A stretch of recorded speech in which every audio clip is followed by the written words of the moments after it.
د ټول نه اول زه مبارکي ورکوم قاري صاحب درې ته او دارنګې د کلي والاو ته او ټولو حاضرینو غایبینو ته چې د نیک کار کې موږ او تاسو شریک کړو. الله تعالی دې دا ودرېدل او دې راسغې کوشش په خپل دربار کې قبول او منظور کړي او زموږ او ستاسو لپاره د الله تعالی د بخښنې د مغفرت او د بخشش سبب وګرځي. ورونو بیانونه وشو، مختصر یو څو خبرې دا ذکر کوو. اول خبره دا ده چې الله تعالی په انسانانو باندې ډېر زیات نعمتونه هغه ورکړي دي چې د هغې څه حد نشته. نعمتونو مختلف شکلونه دي. ځواني د الله تعالی یو لوی نعمت دی. د هغې قدر د بوډا نه تپوس وکړه، تا ته به د ځوانۍ قدر معلوم شي. په تبه باندې نه پوهېږي، په دردونو باندې نه پوهېږي، دارنګې په سړیوالي باندې نه پوهېږي. دا یو نعمت دی.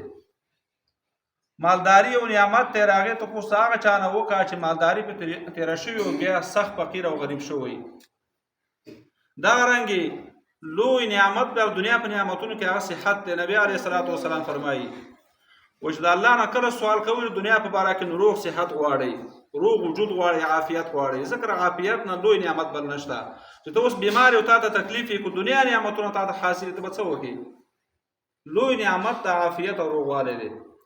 لیکن دا ټول نعمتونه په مقابله د قرآن مجید کې، په مقابله د دین اسلام کې، په مقابله د قرآن شریف د یو ټکي یو الف په مقابله کې دا هیڅ هم نه دي. دا بیکاره دي. د الله تعالی داسې یو عظیم الشان کتاب دی. د هغې یو حرف دومره قیمتي دی چې دا ټوله دنیا چې په کروړونو ځل باندې دا راجمع کړي، دې مالونه ورسره راجمع کړي، دا قرآن شریف یو الف ته نه رسېږي. ورونو داسې کتاب ما او تا ته الله تعالی راکړی. ټول وایه سبحان الله. بوډاګان سر یې راښکته کړي په قرآن باندې تلاوت یې کوي، ځوانان یې تلاوت کوي، زنانې تلاوت کوي، علما او قاریان هغه ټول عمر قرآن شریف تلاوت کوي. دا الله تعالی خصوصي مهرباني موږ او تاسو باندې ورونو. دې باره کې د قرآن مجید د یو آیات ترجمه تاسو ته کوم. قرآن مجید کې الله تعالی فرمایي کما ارسلنا فیکم رسولا. الله وایي موږ راولېږه څرنګه په تاسو کې یو پیغمبر رسول الله صلی الله علیه وسلم. نبی علیه السلام دنیا ته موږ ولې راولېږه؟ د نبی علیه السلام څلور کارونه وو، څلور ډیوټیانې الله تعالی نبی علیه السلام ته حواله کړې وې. اوله ډیوټي دا وه یتلو علیهم آیاتنا. الله تعالی فرمایي چې نبی علیه السلام دا ډیوټي ده چې د زما امت زما بندګانو ته او د خپل امت ته به نبی علیه السلام زما آیاتونه الله وی تلاوت کوي. یتلو علیهم آیاتنا. دویم ویزکیهم، دی بر شرک او د کفر او د ګناهونو نه پاکوي. ویعلمهم الکتاب والحکمه. او دریم دی له به تعلیم ورکوي د کتاب یعنې د قرآن، والحکمة او احادیث د نبی علیه السلام علم به ورته ښایي. څلور ډیوټیانې شوې د نبی علیه السلام. د قرآن شریف تلاوت، د ګناهونو نه خپل امت بچ کول، دریم نمبره تعلیم د کتاب یعنې د قرآن علم، ترجمه او علم او دارنګې د قرآن سره چې کومې خبرې تعلق ساتي، او څلورم نمبر د احادیثو او د فقه مبارکه علم، دا به دې خلکو ته ښایي. دا د نبی علیه السلام څلور ډیوټیانې وي. اوس به د یوه ډیوټۍ باندې مختصر غونته کې هغه بحث کوو. یتلو علیهم آیاتنا، زما آیاتونه به تلاوت کوي. تلاوت کول دا لوی عبادت دی ورونو. کتابونو کې راځي چې کوم انسان تلاوت کوي د خولې نه یو نور او رڼا روانوي. نور او رڼا د خولې نه خېږي. موږ یې نه یینو، ډېرې خبرې موږ نه یینو. هغه شته. دوزخ موږ یینو؟ نه، خو دوزخ او جنت شته. الله موږ یینو نه یینو په دنیا کې، انشاءالله په آخرت کې بیا یینو. ټول وایه انشاءالله. د الله دیدار دا لوی نعمت دی. الله موږ او تاسو ته راکړي. خو شته دی. نو دارنګې د قاري مبارک د خولې نه چې کومه رڼا ځي هغه موږ نه یینو، خو دا شته. نبی علیه السلام فرمایي وایي چې کله یو سړی تلاوت کوي د ده د خولې نه رڼا ځي.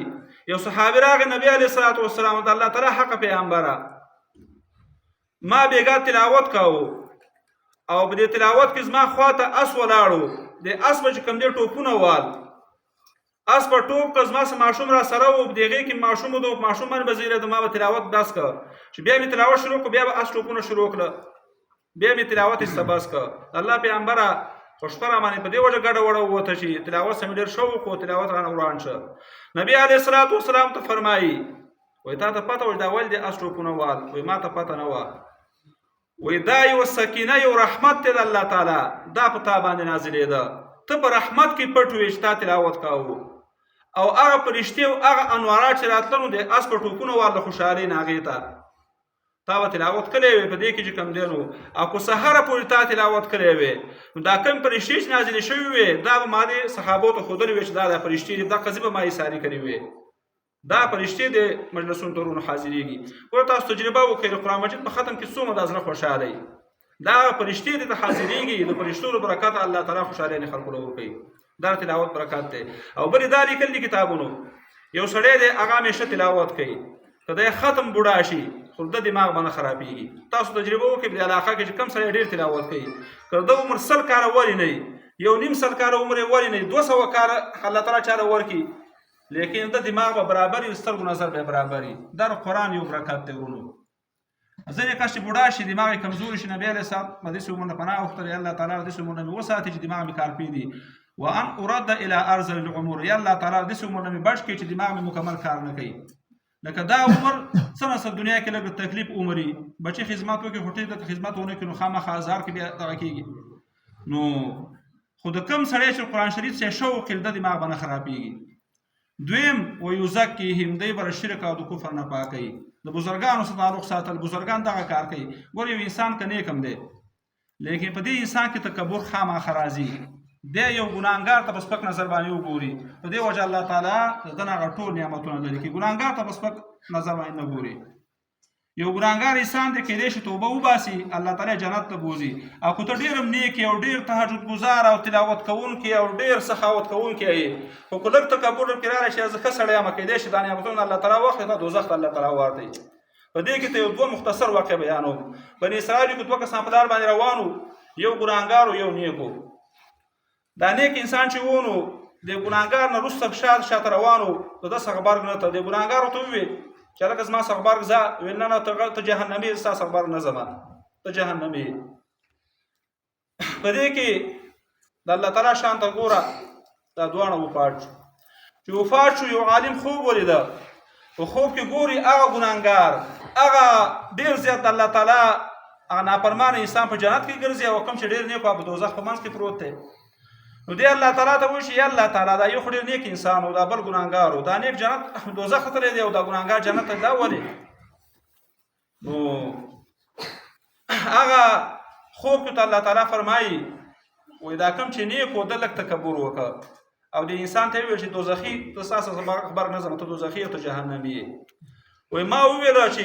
زه خو یو رب یم او یو بادشاه یم ته ولې زما بندګان زما د نعمتونو د جنتونو نه محرومه کوې زما بندګان مه محرومه کوه ما توبې توفیق دا ګناهګار له ورکړه هغه توبه وویستله هغه نیک شه او دا بل چې نیک و ده تکبر وکړه سپکې یو انسان ته وکتل دی مې د ایمان نه خلاص کړه الله دې موږ داسې مرګ نه چې کوم دی وساتي ګوره تکبر مه کوه که ته نیک هم یې نو په نیکۍ باندې مغروره کېږه مه هغې سره هم توبه او استغفار وهه او کوم چې ګناهګار دی هغه دې ناامیده کېږي هغه چې کومې توبه وباسي الله بیا معاف کړي بل یې لیکلي دي مولانا زکریا رحمت الله تعالی علیه و یو شرابي انسان و ګناهګار ډېر ګناهګار و ماښام نه ملګري راټول کړه ملګري سره ناست وو دا شرابیان جنس با جنس پروازه کند کبوتر با کبوتر باز و باز وای هر انسان د خپل ملګري سره لګي کوتره د کوترې سره جو باز سره لکه مطلب چې دنیا کې انسان څنګه یې هر شان ملګري خوښي علماء سره تعلق ساتي چې هر سره د خپل ملګري سره تعلق ساتي نو دې شرابي ملګري راټول کړه شراب ټیم ور ماښام ټیم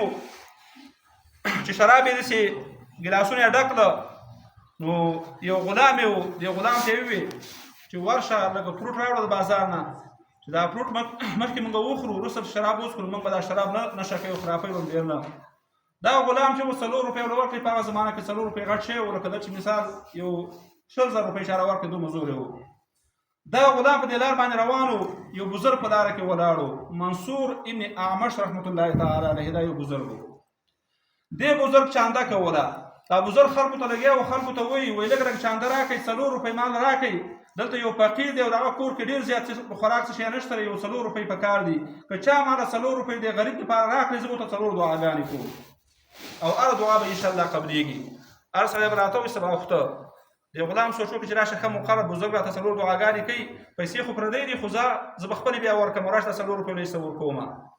نو دې غلام 4 روپۍ ورکړې دې بزرګ له، ویل دا روپۍ واله د الله په نوم باندې دې غریب بیا ورکړه. چې روپۍ ورله 4 ورکړې، روپۍ خو خپلې نه وې، خو شرابي وې، پردی وې. نو دا بزرګ ته فرمایي وایي تا خو د یو غریب حاجت پوره کړه، 4 دعاګانې ته کوم، خو کومه دعا ته وکړم، اوس یې ته راته وایه چې هغه دعا ته وکړم. عبدالرحمن راغه فرمایي چې په یو نظر تر عرشه پورې راسي ما لیدلی دی رفتار درویشانو، او لکه ملاقات خلک کړي پس له مرګه، لکه بازار وي په مزار درویشانو. بزرګانو ناشنا حالت کوم وخت ته دعا وکړه او رنګ یې ټول عمر بیا په رنګ کې رنګ ګرځي. نو دا غلام ته فرمایي 4 دعاګانې راته کوي، نو اول دعا خو راته دا وکړه چې الله مې له غلامۍ نه خلاص کړي. ویل زه الله دې له غلامۍ نه خلاص کړه. د انسان غلامي ډېر ګران کار دی ورونو، الله دې هر مسلمان وساتي. پوز او افسینۍ خو چې په کوټه کې ناست وي نو خامخا تا ته به تکلیف وي. دغرنګه د خانانو سره کوم خلک اوسېږي هغه نه تپوس وکړه چې کوم خلک د خانانو غلامان دي، ښځې له چې کومې صفیه کې تبي او سړي له مزدوري کوي، هله په کوټه کې وخت تېروي. انسان د غلامي نه غواړه، د الله غلامي غواړه، د الله غلامي ښه ده. یو سوال راته ویل دا وکړه چې الله مې د انسان د غلامۍ نه خلاص کړي. ویل زه الله دې د غلامۍ نه خلاص کړه. ویل دویمه دعا ته څه وکړم؟ ویل دویمه دعا راته دا وکړه چې زما دا مالک الله دې شرابو نه خلاص کړي او دې ګناه نه توبه وباسي. ویل زه ستا مالک دی الله تعالی د شرابو نه وساتي او الله دې نیک کړي، الله باچا ذات دی الله ورته توبې توفیق ورکړي. ویل درېیمه دعا ته څه وکړم؟ ویل درېیمه دعا راته دا وکړه چې د دې روپو په بدله کې الله په دنیا کې مال دې ښه بدله مال راکړي چې خلک وویني چې زما د الله په نوم غیرت وکړي چې الله تعالی ماله کومه بدله راکړه. وایي زه الله تعالی د 4 روپو په ځای باندې ډېر مالدار کې حلال. ویل څلورم سوال راته دا وکړه ای بزرګه چې ما او تا او زما دا شرابي مالک او دا ټول شرابیان چې څومره ناسي دا الله تعالی نیکان کې ټول یو ځای جنت ته انشاءالله د قیامت ورځ باندې لاړ شو. ویل زه الله تعالی دې وکړي چې موږ ټول یو ځای جنت ته لاړ شو. دعاګانې وشوې، دی تش بېرته راغی، روپۍ خو لاړې، فروټ هم لاړه، هر څه لاړه، دی چې واپس بېرته راغی نو دې شرابې دې تپوس وکړه هلکه تا خو فروټ رانهوړه ولې لیټ شوې او دغه دې مې رانهوړه فروټ یې مې رانهوړه دا ولې؟ ویل که قارېږې راته نو زه به ته لږه مختصر خبره وکړم. ویل ویې که راټوله واقعاتو بیان کړي. دا وانګه یو کس چاله کوله بزرګو دا حالت ما پیسې واخلې دعاګانې راته 4 وکړې. ویل ښه مې دعاګانې ته کړې وې. اول دعا دا وه چې الله دې تا له غلامۍ نه خلاص کړي. ویل زه آزاد مې کړې له غلامۍ نه خلاص شوې، آزاد ګرځه په تا باندې زما هېڅ هم نشته، آزاد شوې. ویل دویمه دعا څه وه؟ ویل دویمه دعا دا وه چې داسې دعا وکړه چې الله تعالی زما دا مالک د شرابو او د ګناه نه بچ کړي. ډېر خوراکونه مې د لاسه کړي دي چې زه جنت ته روان یم او زما مالک دوزخ ته روان دا مې خوښه نه ده، دا مې د شرابو نه بچ کړي. نو حکم یې وکړ ویل دا ګیلاسونه ټول مات کړئ او شراب واړوئ. شراب یې ټول واړول، هغه یې ګزار کړل، توبه یې وایستله. ویل درېیمه دعا ته کومه کړې وه؟ ویل درېیمه دعا دا وه چې الله تعالی له دې پیسو په بدله کې ماله نوره بدله راکړي. ویل زه 80,000 روپۍ ویلې کړې، ویل 80,000 روپۍ زما نه مال نه دې غلام له ورکوي. 80,000 روپۍ په هغه وخت کې داسې وې لکه دې وخت کې چې یو 50-60 لکه روپۍ دومره زورې وو. 80,000 روپۍ ورله ورکړې. ویل بله دعا کومه وه؟ ویل بله دا وه چې د قیامت ورځ الله تعالی یو ځای جنت ته بوځي. ویل دا زما راوسې خبره نه ده، دا الله کار دی، بس 3 کاره موږ وکړو نور کار د الله دی. د شپې کله اوده شه خوب یې ولیده، په خوب کې ییني الله تعالی ته فرمایي وایي ای شرابي ته یو شرابي وې خو دعا باندې رنګ شولې د بزرګه 3 کارونه ستا په وس کې غلام آزادول، دغه رنګې چې کوم دی نو هغه له پیسې ورکول او دا ستا په وس کې وو او توبه ایستل، توبه یې مو ایستله او دا جنت نه د الله زما کار دی. انشاءالله د قیامت ورځ باندې دغه بزرګ منصور ابن عمش او ستا دغه غلام او دا ټول شرابي ملګري چې څومره دي دې ټول له ما توبې توفیق ورکړل، ټول به انشاءالله د قیامت ورځ باندې جنت ته ځي. ټول وایه سبحان الله.